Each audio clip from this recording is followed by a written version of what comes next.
Começa agora o Jornal da Cultura com William Correia. Olá, boa noite. PMDB fecha a questão para votar em bloco a reforma da Previdência. E Michel Temer diz que o projeto só vai a plenário se houver garantia de vitória. E o Jornal da Cultura tem muito mais. Sérgio Cabral presta novo depoimento e diz que anel de 220 mil euros para sua mulher foi presente de puxa-saco. Que um presente de puxa-saco, querendo me agradar. Acusado de tentativa de evasão de divisas, italiano Cesare Battisti vai usar tornozeleira eletrônica.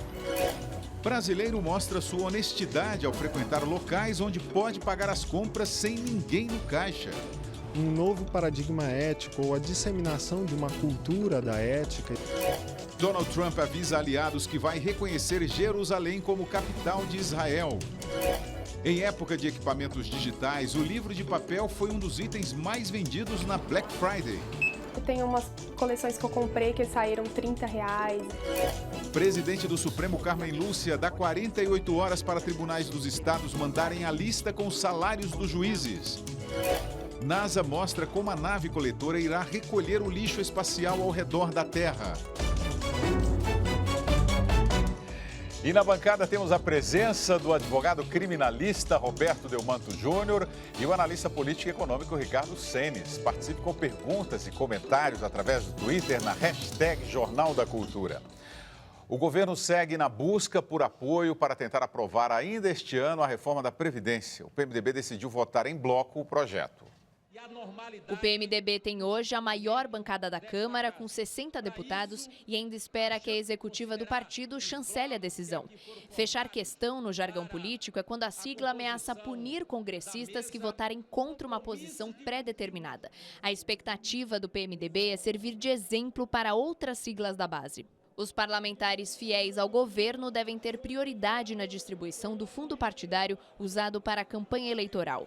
Por enquanto, o Planalto diz ter 280 votos. Para a reforma passar, são necessários 308. É possível a aprovação na Câmara este ano, mas neste momento é impossível pelo cronograma que está pré-estabelecido já no Senado, do encerramento das atividades do Senado, é impossível a aprovação em 2 turnos no Senado. O governo corre contra o tempo para tentar aprovar a reforma da Previdência. Se ela não for votada este ano, a agência Standard & Poor's Global Ratings, que avalia a confiabilidade dos países em receber investimentos, pode rebaixar a nota do Brasil. Pela agência, o país já tem uma perspectiva negativa. Isso vai provocar um cenário pior o ano que vem do que se a gente tivesse aprovado a reforma. Alguns recursos podem vir a sair do país, certo? E aí isso pode ter um impacto sobre a taxa de câmbio, sobre a inflação e tal. Para o professor de Direito Previdenciário Wagner Balera, a reforma é indispensável, mas ele discorda que hoje a Previdência esteja em déficit. Ele fala num suposto déficit, mas não fala que ele vem tirando recursos da Seguridade Social desde 1994. Somente no ano passado esses recursos foram da ordem de 100 bilhões de reais. Ontem, a reforma da Previdência foi tema de debate no Roda Viva.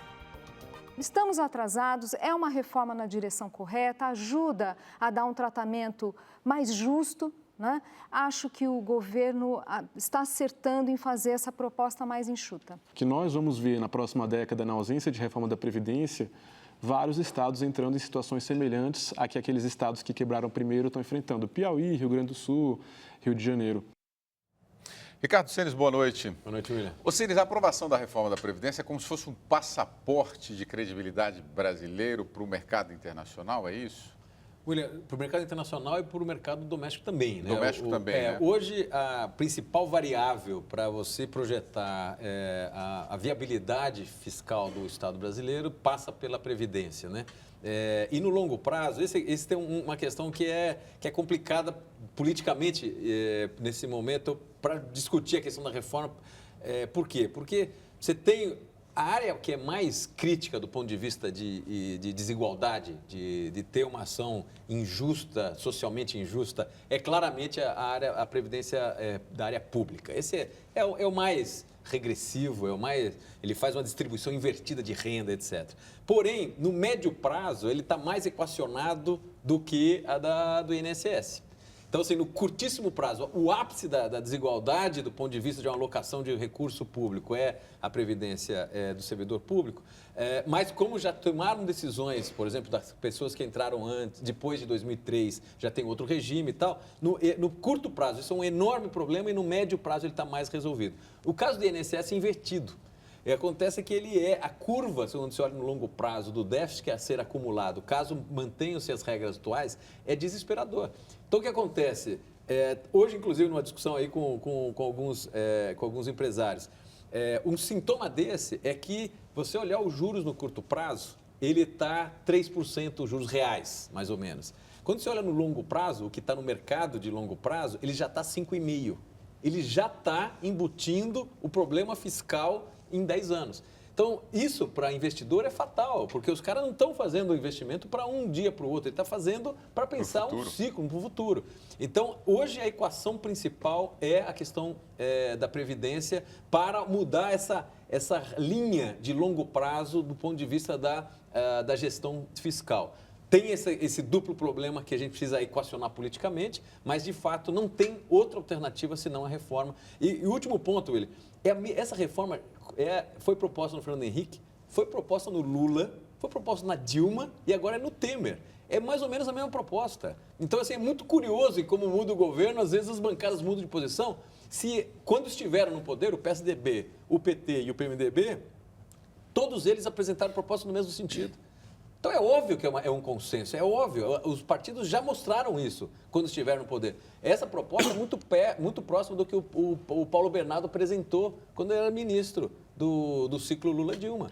Então, mas é um remendo, não resolve efetivamente o problema da Previdência, não é isso? Mas no mundo inteiro as reformas foram feitas devagar. É cada 3, 4 anos reforma. Até para não tirar direito, não é isso, Roberto Delmanto? Olha, boa noite, William, boa noite, Ricardo.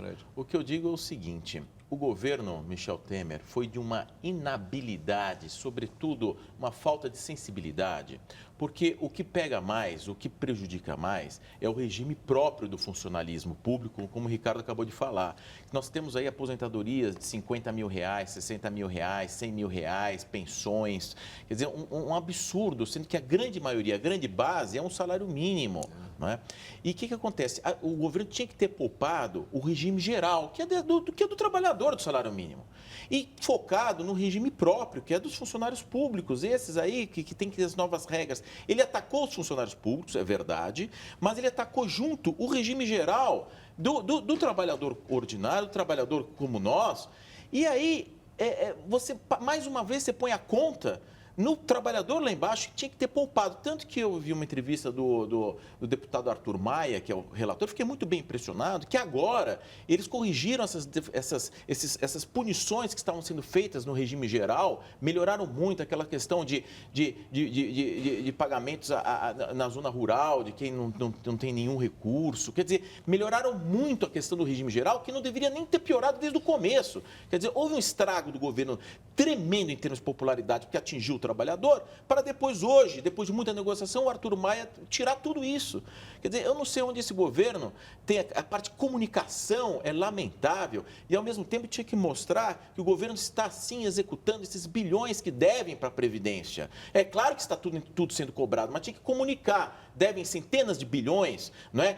JBS e N grandes conglomerados, bancos e assim por diante, mas nós estamos cobrando. Quer dizer, a conta não é só do trabalhador. Então, é de uma inabilidade política. E aí a população não acredita, né? Agora fica desacreditado. Exatamente. Vamos registrar aqui a participação de alguns dos telespectadores que enviam mensagens pela hashtag Jornal da Cultura. O Bob Juliano Fox, os contrários à reforma são aqueles que têm medo de perder benefícios. Ele está aqui também, quem diria, o Mauro Vieira Sena, quem diria, o PMDB querendo servir de exemplo para outros partidos. E o Diogo Moba, para a gente encerrar, fazer reforma na Previdência da área privada é fácil, é como você disse, né, Sena? Quero ver um presidente capaz de reformar a Previdência do setor público e obrigar a Constituição Federal a ser cumprida. sem salários acima do teto. William, o Temer se aposentou hiper precocemente. O presidente Michel Temer se aposentou com, acho que com 50 anos de idade, algo em torno disso, com uma bela aposentadoria, quer dizer, e não abdicou. Se fosse um político, um estadista, eu abro mão da minha aposentadoria porque eu estou botando a conta também no trabalhador, mas não faz isso, né? É sonhar. A Comissão de Constituição e Justiça da Câmara dos Deputados aprovou um projeto de lei que criminaliza atos que violem prerrogativas de advogados. O projeto prevê pena de 1 a 4 anos para quem impedir o acesso de documentos judiciais ou barrar o profissional de auxiliar seus clientes durante uma investigação. Além disso, de acordo com o texto, se o advogado for conduzido ou preso arbitrariamente, o agente público responsável pelo ato poderá perder o cargo e ser proibido de exercer função pública por até 3 anos. A proposta já aprovada no Senado seguirá agora para o plenário da Câmara. Delmanto, como é que é isso? O advogado vai ter livre acesso a tudo? Isto é fundamental, salvo quando não há procuração, a questão está em segredo de justiça. O que acontece? O advogado, quando o William me contrata um advogado, o Ricardo me contrata como advogado, eu tenho que poder exercer o meu mandato, exercer a advocacia, protegendo o seu direito, protegendo o direito do William, protegendo o direito do telespectador, com integralidade. Eu preciso ter como trabalhar. E o que acontece? Todos os dias nós temos visto juízes, delegados de polícia, promotores públicos aviltarem os advogados, impedirem os advogados de trabalhar, não dando acesso aos autos, sendo que a Constituição garante o direito de acesso aos autos. O advogado, outro dia, humilhações a advogados no Tribunal Regional do Trabalho em São Paulo, um advogado negro, inclusive, que foi subir no elevador, e era o elevador dos magistrados, foi algemado porque entrou no elevador errado, sendo que nós pagamos as contas. Então, os advogados têm sido violados diuturnamente com as prerrogativas, e essas prerrogativas são do cidadão, para que eu possa lhes defender com integralidade. Agora, se eu não tenho acesso aos autos, se eu não sei do que o meu cliente está sendo acusado ou investigado, quer dizer, é para você. As prerrogativas não são dos advogados, elas são dos cidadãos, para que a advocacia possa ser exercida. Agora, as violações têm sido diuturnas, os advogados têm sido algemados, têm sido presos, têm sido violados, e isto dá uma representação no Conselho Nacional do Ministério Público, dá uma representação no CNJ, que é o da magistratura, e não acaba em nada. Portanto, nenhum juiz vai preso, nenhum promotor vai preso, nenhum delegado vai preso, porque é até 4 anos, mas isso vai botar o que vem por respeito às prerrogativas profissionais, que são fundamentais à democracia. Esta é uma luta da advocacia e do cidadão. E não há preocupação dos advogados cometer também abusos, inverter o processo? Eu obviamente concordo com a questão do advogado e o direito de defesa das pessoas é fundamental para qualquer Estado de direito, sem dúvida nenhuma, né? Eu acho que num momento como esse tipo de ação é realmente importante. Agora, ele precisa sempre ser muito equilibrado, né? Então, por exemplo, eu acho que falta uma regulação, por exemplo, para advogados que beneficiam e de maneira, obviamente, ilegal, às vezes ajudam presos ou líderes de quadrilhas presos a se comunicar com o mundo externo. Como é que vai ser o controle disso? Mas isso são bandidos travestidos de advogados. Pois é, mas como é que você vai fazer o controle disso para saber que exatamente isso é um bandido travestido de advogado? Não, mas o advogado hoje, pela lei, tem acesso. Nós temos que ter direito a conversar de forma reservada com o cliente. O que acontece hoje? Hoje, qualquer presídio, você, para conversar com o cliente, você tem um telefone e uma janela na frente. Todos os telefones são gravados. Quer dizer, isso nem na ditadura nós tínhamos isso. Então, há um ataque aos advogados tremendo. E eu digo o seguinte, a quem incomoda os advogados? Eu pergunto, na Coreia do Norte tem advocacia livre? Na Venezuela tem advocacia livre? Nas ditaduras, na China tem advocacia livre? Quer dizer, é da democracia. Agora, quem vai acusar a violação é o Ministério Público. Quem irá julgar se vai botar um juiz na cadeia, um promotor, é o próprio juiz. Quer dizer, é o judiciário que vai julgar, ou seja, ninguém está acima da lei. Portanto, não há um rompimento, porque vão ser os juízes que vão julgar os juízes que eventualmente tiverem violado as prerrogativas do cidadão para o exercício da advocacia. Não tem dúvida, que isso é importante, acho que não tem dúvida. Nós estamos falando, e vai na linha que você mencionou, não estamos defendendo advogado, nós estamos defendendo o direito das pessoas serem defendidas de maneira correta. Eu acho que o ponto que o William levantou é se existiriam situações nas quais os advogados abusam desse privilégio, de alguma maneira, qual que é o limite? E eu acho que em alguns casos tem limite sim. Então, por exemplo, você tem todo o crime organizado, ele pega parte do recurso ilegal e criminoso que eles conseguem levantar através da sua atividade criminosa e pagam seus advogados, redes enormes de advogados. Aí teria que ter uma limitação, tá certo? Não pode ter dinheiro ilícito, claramente, de pessoas que pegaram esse recurso através de roubo, de tráfico, etc., e utilizado, ou de corrupção, utilizado para pagar o advogado para o cara se defender. Porque me parece, por exemplo, eu acho que o William está se referindo a esses extremos que a gente tem visto ocorrer e que, no fundo, a sociedade também fica desarmada de se proteger. Então, você tem toda razão. Eu acho que a grande questão é o equilíbrio, no sentido de que, do que você argumentou, acho que não resta dúvida. Qualquer Estado de Direito precisa defender. Agora, a gente, do ponto de vista desses casos extremos, é necessário ter algum mecanismo que, de alguma maneira, cerceie, né, essas ações que nos parecem um pouco... Eles existem, o Tribunal de Ética da OAB é muito intenso, muito forte. Agora, não se pode generalizar. Existem a grande maioria, a esmagadora maioria da classe dos advogados são de lutadores, pessoas que lutam pelo seu direito.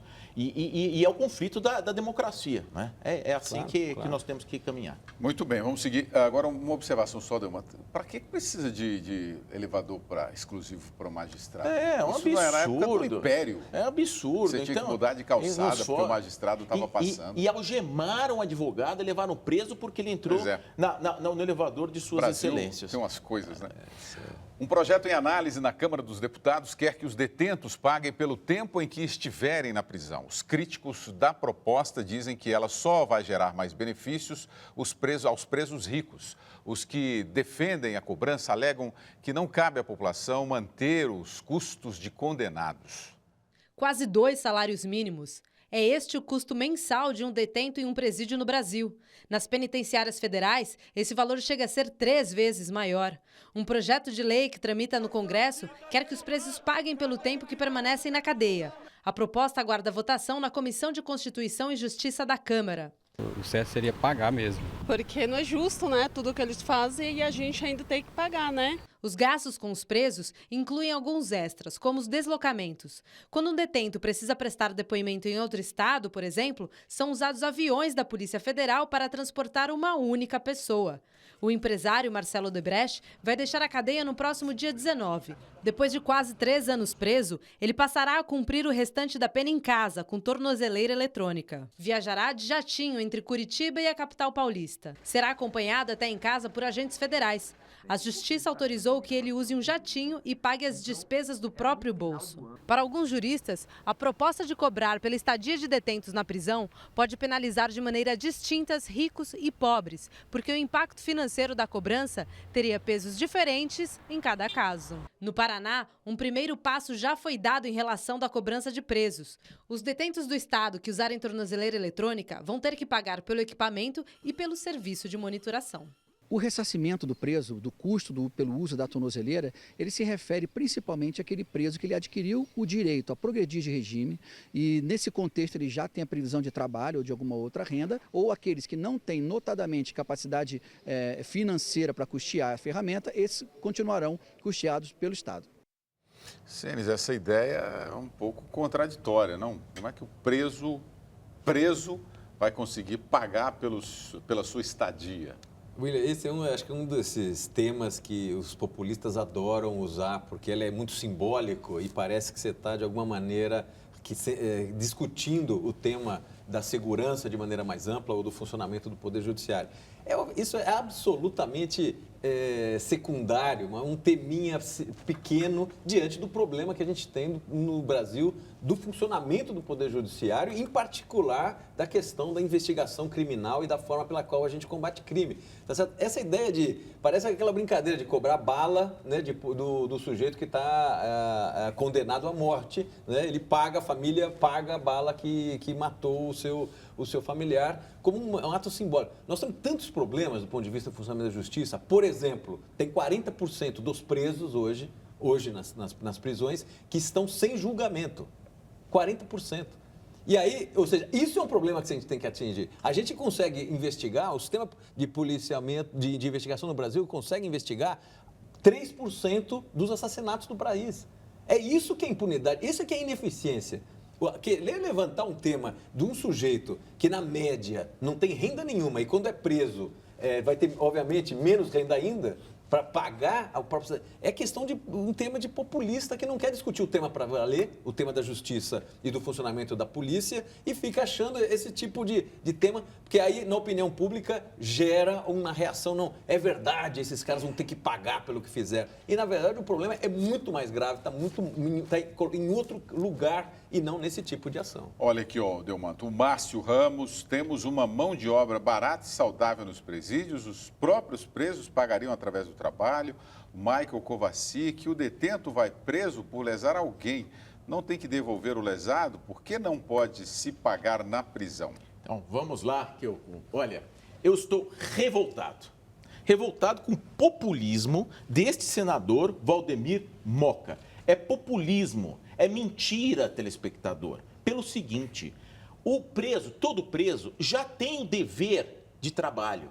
A lei já fala, ele tem o dever de trabalho. Se o preso não trabalhar, podendo trabalhar, ele é falta grave. Ele regride do semiaberto para o fechado. Já é dever do preso trabalhar. Todo preso tem que trabalhar. Segundo, é também um direito dele trabalhar. É um direito e é um dever, que muitas vezes o preso quer trabalhar e não tem estrutura mínima, o Estado não dá, está tudo superlotado, são 600 mil presos, está tudo caindo aos pedaços, não existe isso. E aí o que acontece? A lei já diz hoje, a lei de execução penal, o artigo 29, é claro, do dinheiro que o preso trabalha, até 3/4 do salário mínimo. Portanto, ele ganha 3/4 do salário mínimo, daria quanto hoje, Sênis? R$1.000? R$700. O preso, por dia, em média, custa R$1.500. Ou seja, o que ele trabalha já não paga metade do que custaria. E mais, a lei já diz o seguinte, que desse dinheiro, primeiro, deverá indenizar os danos causados pelo crime às vítimas. Segundo, dar assistência à sua família, que se sobrar alguma coisa, que não sobra. Terceiro, pequenas despesas pessoais. E quarta, ao ressarcimento ao Estado das despesas realizadas com manutenção do condenado na cadeia. Ou seja, a lei de execução penal já manda o condenado pagar. Portanto, esta proposta é uma mentira, é populismo, porque se você falar para todos nós, o preso não tem que pagar, claro que tem que pagar, mas é uma mentira, porque já está na lei que tem que pagar. Portanto, é lamentável esse tipo de proposta, enganando o cidadão, porque já existe essa disciplina. Pois é, e eu acho que o ponto fundamental é o seguinte, se tivesse além da justiça funcionando, a capacidade de investigação funcionando, aí você teria justiça para valer. E terceiro, se tivesse as prisões com a mínima condição de oferecer trabalho para os próprios presos. Ou seja, a situação pela qual está o sistema prisional brasileiro, ele nem consegue segurar os caras de maneira humana e muito menos eficiente, porque foge e etc., matam uns aos outros, etc., muito menos torná-los produtivos do ponto de vista econômico. Então, realmente, é um populismo elevado ao cubo, perto de eleições, e nesse ambiente que a gente está agora de polarização, isso realmente serve a algumas causas bem fracas. Eu estou vendo aqui várias mensagens aprovando a medida Mas já está na lei. Deputado. É que já está na lei. Né? Todas as mensagens, aliás. Já está na lei. Veja a seguir, Sérgio Cabral diz que anel milionário de sua mulher foi presente de puxa-saco. Honestidade do brasileiro é testada em transporte público e em supermercado. Você vai ver o resultado já já.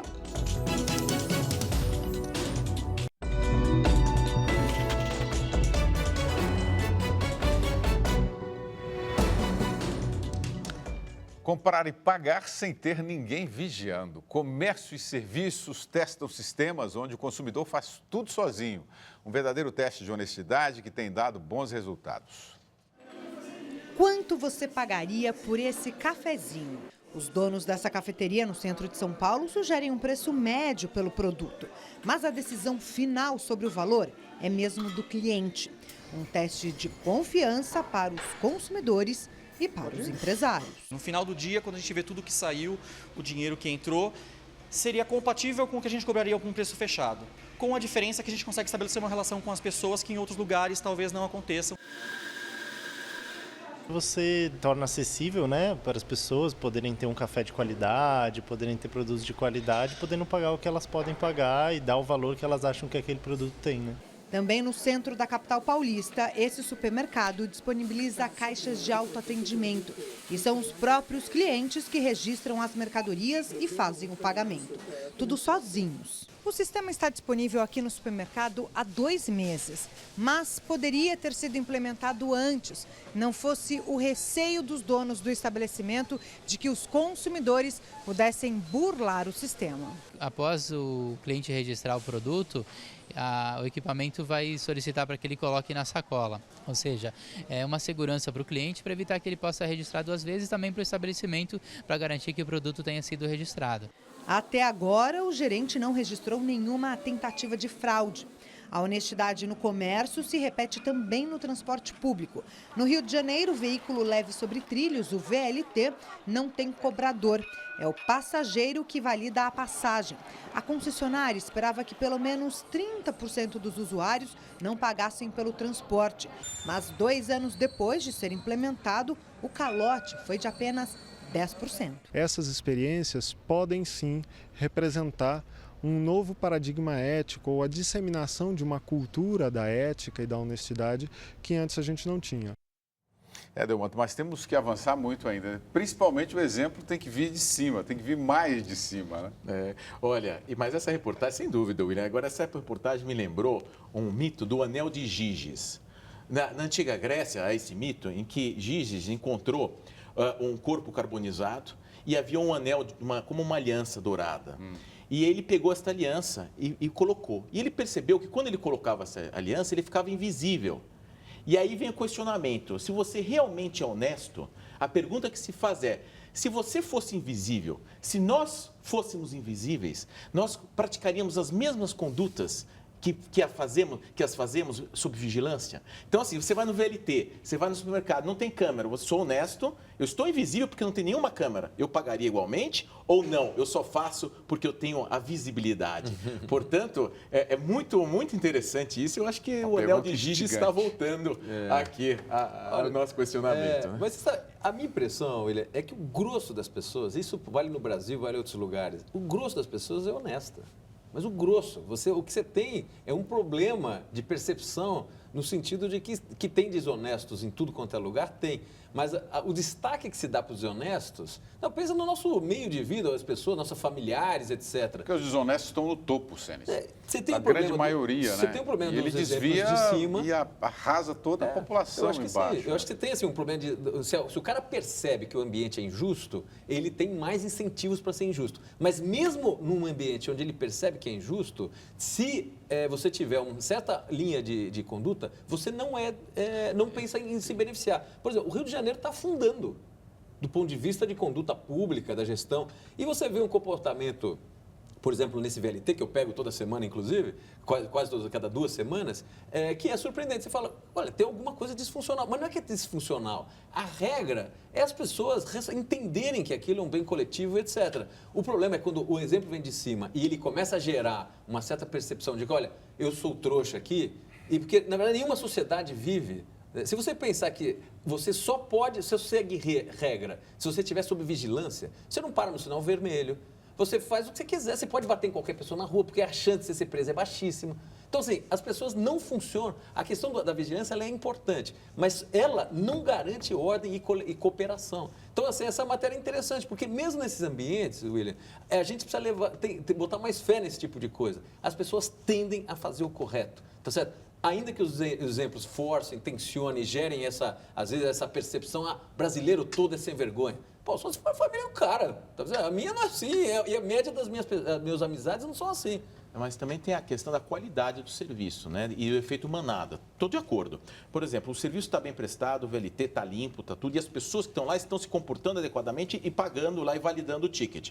Agora, se começa a entrar um monte de gente não validando, o serviço está mal prestado, está tudo sujo, você vai, para que eu vou validar se ninguém valida? Tem 1000 não validando e eu vou ser o único, entre aspas, trouxa aqui a fazer, sendo que ninguém faz. Portanto, o coletivo influencia no nosso nosso comportamento Não, também. sem dúvida. Eu acho que, de novo, o exemplo, o metrô adotou isso, nós estamos falando dos anos 70, quando o metrô começou a instalar, eles decidiram fazer um padrão de qualidade de limpeza do metrô, independente se ele é luxuoso ou não é, mas o padrão de limpeza era tal que as pessoas jogavam lixo na rua, fora do metrô, e dentro do metrô jogavam no lixo. Por um pouco nesse sentido. Se o cara sente que o ambiente é de respeito, o cara responde da maneira correta. A questão só cultural. Uma vez eu peguei um ônibus na Itália, e na Itália o ônibus é assim, que você tem que... O pessoal, quando entrou o fiscal, foi todo mundo correndo clicar lá. Então tem a questão cultural. Fala que sério. Ô, Júnior, o VLT tem furo sim, vi muitos calotes dos próprios cariocas quando eu estive lá, o Reinaldo Berto. Só vou acreditar nessa honestidade se for implantado em Brasília. Tem 10% de calote do VLT, como a reportagem mostrou. A produção industrial teve uma leve alta de 0,2% em outubro deste ano, na comparação com setembro. Em relação ao mês de outubro do ano passado, o crescimento foi bem maior, 5,3%. O melhor resultado dos últimos 4 anos. Segundo o IBGE, a produção de veículos, equipamentos de informática e produtos eletrônicos foram determinantes para o resultado positivo. Qual o tamanho dessa euforia aí, desse ânimo do mercado, Senis? William, como a gente vem de uma base muito baixa, né? Foram 2 anos seguidos que nós tivemos de crescimento negativo, que somados dá quase 8% negativo, claramente você tem uma margem de recuperação econômica ainda não precisando de investimento novo, ou seja, basicamente recuperar a capacidade ociosa, que é um pouco o que a gente está vendo. Então, você, em alguns casos, não precisa nem aumentar o número de trabalhadores, né? Você pode, com o mesmo maquinário e a mesma equipe, aproveitar melhor. Ainda pode, né? Ainda pode. A geração de empregos é mais para frente. Gerações de emprego mais para frente e sem pressionar ainda preço, né? Ainda você tem uma margem interessante para crescer sem pressionar preço. 3 pessoas morreram e 4 continuam desaparecidas por conta da forte chuva em Minas Gerais. Os corpos de 2 crianças levadas pela enxurrada foram encontrados hoje pela manhã. De acordo com a Defesa Civil, 7 cidades estão em situação de emergência por causa dos temporais. Vários municípios ainda tentam tirar a lama que tomou conta de ruas e casas. Os bombeiros continuam as buscas pelos desaparecidos. O Ministério Público Militar do Rio de Janeiro denunciou 11 pessoas por envolvimento no esquema que teria desviado mais de 150 milhões de reais do Exército. Entre os denunciados estão 3 coronéis, 2 majores e 5 civis. Eles vão responder por estelionato e violação de dever funcional. Em nota, o Exército informou que abriu um inquérito para apurar as denúncias e que está colaborando com as investigações. A Justiça determinou que o italiano Cesare Battisti passe a usar tornozeleira eletrônica. A medida faz parte do processo em que ele é acusado de evasão de divisas no Brasil ao tentar entrar na Bolívia com 23 mil reais não declarados. O italiano Battisti é considerado terrorista no país de origem e está condenado à prisão perpétua acusado da morte de 4 pessoas no final da década de 70. No Brasil, recebeu o status de refugiado político, mas o Supremo vai decidir se ele poderá ser extraditado. Em depoimento hoje no Rio de Janeiro, o ex-governador Sérgio Cabral disse que ele não é do tipo rouba, mas faz. Cabral afirmou também que o anel milionário que a mulher dele ganhou de um empreiteiro foi presente de puxa-saco. Mais uma vez, frente a frente com o juiz Marcelo Bretas, Sérgio Cabral disse que nunca recebeu propina para obras como a do Maracanã e disse que errou ao usar o dinheiro do Caixa 2 para despesas pessoais. Cabral alegou que o empreiteiro Fernando Cavendish, ex-dono da construtora Delta, mentiu sobre a compra de um anel para a ex-primeira-dama Adriana Anselmo. Cavendish, que está em prisão domiciliar, declarou que comprou a joia de 800 mil reais na França a pedido de Cabral e que, em troca, foi favorecido nas obras do Maracanã. O ex-governador negou e disse que o empreiteiro é um puxa-saco. Ele me deu a oportunidade agora de dizer para o senhor que ele é um mentiroso. Ele dizer que um presente de puxa-saco, querendo me agradar, dar um presente para minha mulher em 2009 e que foi devolvido, ele assumiu aqui, eu creio, que foi devolvido o presente. O senhor devolveu o anel? Devolvi para ele em 2012 e não quis mais conversa com ele.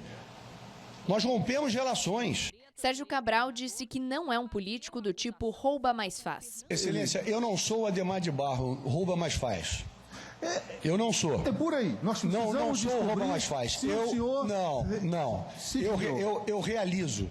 Eu realizei. Eu não roubei, eu não pedi dinheiro, propina para nenhum consultor, nenhuma prestadora de serviço.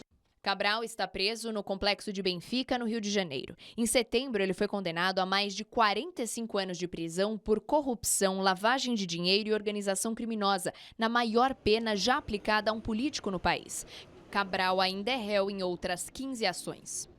A defesa de Fernando Cavendish disse que não vai comentar as declarações de Sérgio Cabral. A gente já tinha acabado de gerar uma matéria nesse bloco mesmo sobre honestidade, hein, rapaz? Você viu uma reportagem dessa? Eu imagino o Cavendish, que, entre aspas, deu o anel de mais de 200 mil euros para a esposa do Cabral, deve estar falando assim, ingrato, como esse Cabral é ingrato, falando que eu dei presente de puxa-saco, ingrato, né?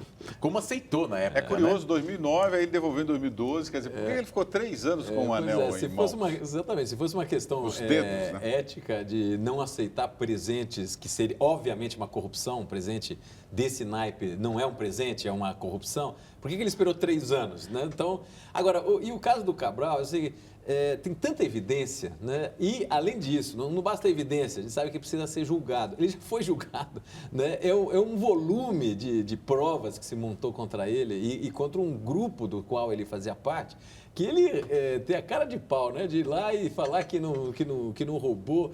É só ridículo. Agora, além de soar ridículo, ele ajuda esse tema que a gente falou anteriormente. Ele ajuda a divulgar... população não acreditar. Ele ajuda a divulgar essa ideia de que todo mundo é igual a esse bandido.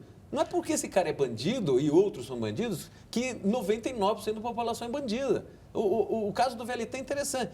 Ele chutou um número lá, 10% são bandidos.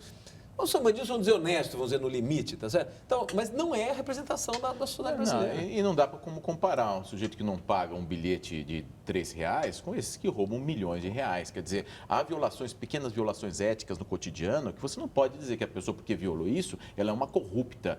Isso é uma banalização da corrupção. Então, todo mundo é corrupto. Quem nunca pagou uma multa ou quem nunca teve um deslize, então você teve na sua vida, então está todo mundo igual, está todo mundo nivelado. Não. O cidadão comete um pequeno desvio ético, acontece com todo mundo. Agora, não dá para comparar e, com isso, relativizar essa roubalheira multimilionária desses nossos políticos e empresários. Felipe Alt, Cabral recebeu o anel em 2009, devolveu em 2012, é muita cara de pau. José Luiz, Cabral é do tipo rouba muito e não faz, ou faz para si e para sua turminha. Agora, só uma observação, desculpe, William, há políticos aí, vídeos rolando pela internet de políticos que estão aí na campanha, eu vou falar, não vou aqui polemizar, mas fazendo altos elogios ao Cabral, ele vote nesse homem é ético, né? Um dos que está liderando as pesquisas aí. Em instantes, brasileiros mostram que, apesar da tecnologia, ainda cultivam a leitura de livros de papel. Presidente Donald Trump deve reconhecer Jerusalém como capital de Israel. São nossos próximos assuntos.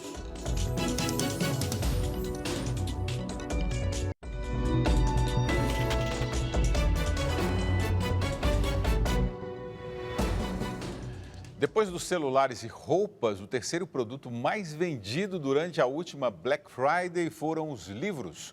Os brasileiros adoram o mundo digital, mas ainda preferem as publicações em papel. Amanda é estudante de jornalismo e uma leitora voraz. Ela lê até 4 livros por semana e aproveitou os descontos da Black Friday para aumentar o acervo pessoal. Tem umas coleções que eu comprei que saíram R$30 e hoje eu olho na internet estão 50, 60 e nunca mais vi por esse preço, então eu acho muito bacana isso. Uma pesquisa sobre o comportamento de consumidores na Black Friday este ano mostrou que a venda de livros foi 80% maior do que na semana anterior às promoções. O comércio virtual foi o que mais cresceu. Nesta livraria, superou a venda de livros físicos. Em apenas um dia, foram comercializadas mais de 4.000 unidades. Através do e-commerce você consegue atingir o Brasil inteiro, enquanto que na loja física, por mais que você faça um trabalho, que você tenha os seus clientes, você fica restrito por conta dessa questão geográfica. Pessoas fora dos grandes centros, lugares que não têm livrarias, procuram fazer as compras da mesma forma do que eles fariam se tivessem livrarias na sua cidade. Então, num certo sentido, isso significa uma democratização do conhecimento. Os brasileiros ainda preferem o livro físico. Pesquisa com mais de 1.000 consumidores mostra o Brasil em terceiro lugar entre 10 países com maior adesão à impressão em papel. 78% dos consumidores brasileiros preferem o livro impresso. E os livros impressos não estão morrendo como muitas pessoas dizem. Estão aí, estão vivos e vão continuar. O livro se lê no ônibus, lê no metrô, na viagem, né? No horário do almoço, né? Para quem não tem dinheiro para viajar, que nem eu, né? Aproveita e lê um livrinho, né? Ainda bem, né? O livro está sendo boas vendas, né, Senes? Não, é incrível isso, William. Você pegar nessa curva de crescimento dos últimos anos que o Brasil teve, aumentou a venda de livros significativamente, de jornais e de revistas, tanto virtuais, né, na modalidade digital, quanto na física. Aumentou também nos últimos anos, de maneira vertiginosa, visitação ao museu, visitação a exposições. Eu tive recentemente a curiosidade de olhar, porque me chamaram a atenção para isso, essas exposições que vêm de vez em quando para o Brasil, de Picasso, mesmo de arte contemporânea mais forte, ou de o que teve agora no MIS, de vida de alguns autores, que não sei, eles batem recordes mundiais de presença. Você tem exposição tipo Picasso, que vão 700 mil pessoas. Numa exposição numa cidade. Assim, é muito curioso, como no Brasil você tem esse paradoxo, né? Você tem uma média educacional baixa, de qualidade baixa, mas quando você oferta questões culturais, de livro, de exposições, etc., você tem uma resposta da população. Vocês devem se lembrar dessas imagens. As filas davam 2, 3 voltas na oca. Aí você ia na fila e olhar, e não era a classe A e B só, não, era a população inteira consumindo. Essa é uma questão interessante do país. Sem dúvida, a sede por cultura, essa sede por cultura dá um alento, dá uma esperança diante de tanta corrupção, de tanta desgraça, Ricardo. Essa sede do brasileiro por cultura. E você vê que não temos mais por deficiência do Estado, do sistema educacional mesmo, por questão de gestão, não é recurso, sobretudo, é gestão do sistema educacional. Agora, eu sou politicamente incorreto, viu, William? Porque eu sou um predador de livros. Eu gosto do livro de papel e eu rabisco os livros. Quem pega depois o livro está tudo rabiscado, escrito. Por isso que eu gosto de comprar aqueles bem mais baratinhos de papel meio de jornal, assim. E é uma grande dica para quem, nas grandes cidades, no trânsito, você está no trânsito, no ônibus, você está no metrô, leia um livro. Claro. Ajuda a passar o tempo. Celita Bosmiller, livro tem que ser físico, impresso. A presidente do Supremo Tribunal Federal, ministra Carmen Lúcia, cobrou que os tribunais de justiça enviem ao Conselho Nacional de Justiça os salários de todos os juízes do país até amanhã. Carmen Lúcia lembrou que fez o pedido em outubro e que até agora não recebeu as informações de novembro e dezembro. A medida tem como objetivo aumentar a fiscalização dos chamados supersalários, quando os vencimentos ultrapassam o teto do funcionalismo público de R$ 33.700. Até agora, dos 90 tribunais de justiça espalhados pelo país, apenas 23 cumpriram a determinação. O presidente Donald Trump comunicou que pretende transferir a embaixada americana em Israel de Tel Aviv para Jerusalém.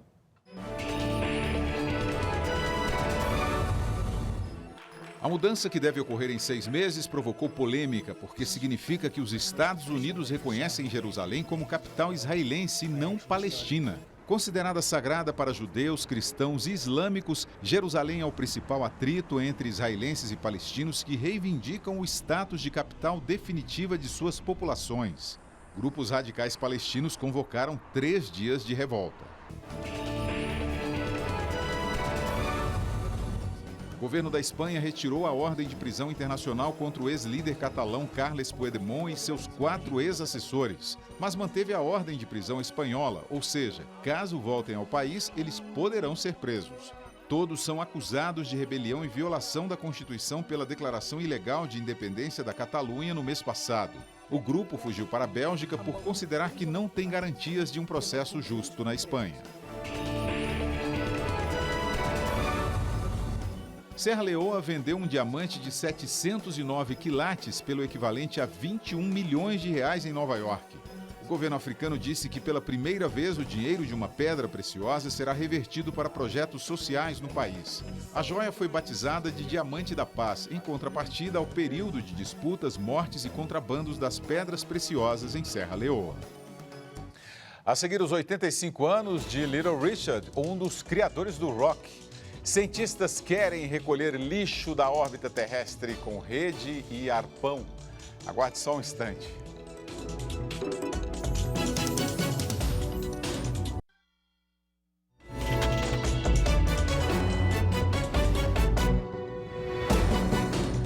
Vamos ver agora no telão algumas mensagens dos nossos telespectadores que nos enviam mensagens pela hashtag Jornal da Cultura. Não é isso, eu gostaria do Twitter no telão, se fosse possível. Vai ter tempo, Danilo, para colocar esse Twitter ou seguimos à frente? Vai ter tempo. Vamos conversando aqui, que aí o pessoal lá da técnica... Esses são os temas que nós vamos falar daqui a pouco de amanhã, do Jornal da Cultura com plateia. Aí sim. Eliane Benedetti, concordo com Delmanto, pequenos delitos e deslizes não podem servir de desculpa para o povo brasileiro abaixar a cabeça para a corrupção desenfreada. Lidiano Reis, o que vocês pensam sobre a questão do auxílio reclusão?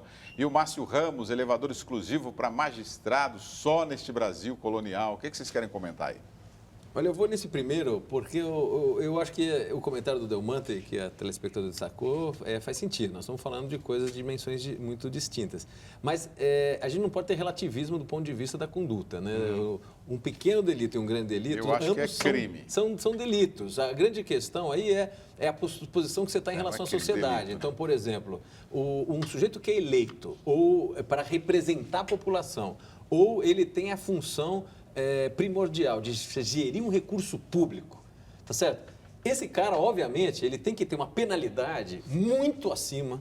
Eu sou radical nesse sentido, em particular quando se refere a judiciário, etc. Eu acho que, quer dizer, o delito ambos têm, agora a penalidade tem que ser radicalmente diferente. Uma coisa é você trair a sociedade, como faz um deputado, um governador que rouba, é uma traição da sociedade. Não é que você está cometendo só um erro, um delito. Você está traindo uma função que a sociedade te delegou. Na verdade, ele comete um crime, porque muitas pessoas morrem por causa daquela decisão dele. Exatamente. E a gravidade do sentido físico, por exemplo, se morreu uma pessoa por conta de falta de uma verba, e o crime civil que esse cara cria, no sentido de desacreditar uma ação coletiva, uma organização, uma cooperação da sociedade, eu acho que é de uma gravidade que aí sim a punidade deveria ser 30 vezes maior do que é hoje. Por exemplo, para magistrado, eu acho que tem o juiz, para mim, que é o sujeito que a sociedade paga, muito bem pago, e atribui ele o direito de julgar todos os conflitos da sociedade. É um poder descomunal, e ele não é eleito, é um poder que ele tem até se aposentar. Se esse cara comete um deslize, eu sou a favor das piores condenações sempre acima desse cara. Mas ele não tem pior de condenação, que ele recebe ele é aposentado. Isso é um absurdo. Na lei orgânica da magistratura, o juiz que comete uma falta ética brutal, um crime, ele é posto em indisponibilidade. Que vulgo aposentadoria. Com salário integral. Quer dizer, ele vai para a Disney, digamos assim, não é? Ele é uma barbaridade. Nós temos que ter a responsabilização pessoal, ações de probidade administrativa, ação para ressarcir todo o dano que ele causou. Agora, o que eu digo, sem dizer o seguinte, que todos nós temos os nossos pequenos delitos. Eu duvido que alguém neste mundo jamais tenha cometido um pequeno deslize ético, moral na sua vida. Todos nós o temos. O que não dá é com esse discurso, se você uma vez na sua vida cometeu um deslize ético, você é tão bandido quanto o outro. Somos todos nivelados, todos somos imorais. É isso que não é. Quer dizer, existem graus de violações, graus de deslizes. Agora, não dá para relativizar, para banalizar, para perdoar esses grandes criminosos, dizendo que todo mundo já cometeu algum delito, pequeno delito na sua vida. Estamos de acordo. E amanhã tem Jornal da Cultura com plateia para vir aqui no estúdio e acompanhar a edição ao vivo. Basta enviar o pedido para plateiajc@tvcultura.com.br. A nossa produção entrará em contato e você também já pode votar no tema que será debatido amanhã. Entre na nossa página no Facebook, escolha entre os seguintes assuntos. Agora sim, Senes, era isso que mostrou aquela hora. O Estado mínimo é viável no Brasil?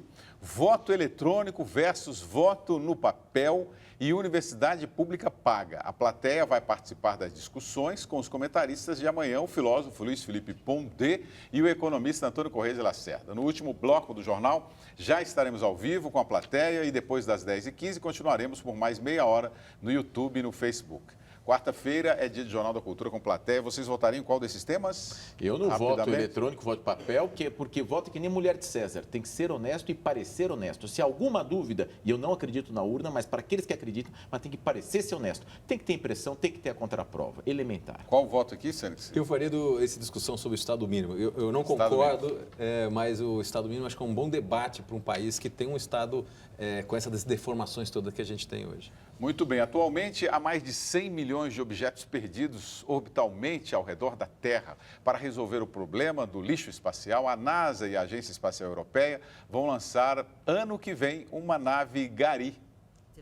A nave vai usar um arpão e uma rede para recolher o lixo espacial. A ideia é arrastar os detritos para serem queimados na atmosfera da Terra. Esses objetos viajam a uma velocidade acima de 20 mil quilômetros por hora. Até um parafuso tem capacidade de destruir uma nave. As grandes ameaças são os satélites em operação e a ISS, Estação Espacial Internacional. O lixo é formado por velhos satélites, ferramentas e pedaços de foguetes abandonados no espaço há mais de 50 anos. Especialistas dizem que a órbita terrestre virou um campo minado. Tá vendo? A gente suja aqui embaixo e lá em cima também, vai? Poluição acabando interestelar. com o mundo. Que loucura, viu? Roberto Delmanto Júnior, obrigado pela participação no Jornal da Cultura. Ricardo Senes, boa noite aos dois. Obrigado pela participação. Nosso boa noite vai para Little Richard, que hoje está completando 85 anos de vida. Um dos criadores do rock and roll, ele cantava em igreja quando era pequeno e na juventude se destacou ao tocar piano em pé, as músicas cheias de ritmo e dançantes. Inscreva-se no nosso canal no YouTube para ser notificado sobre tudo que acontece aqui no Jornalismo da Cultura, youtube.com/jornalismo TV Cultura. Obrigado pela sua companhia, uma ótima noite, até amanhã com o JC com Plateia.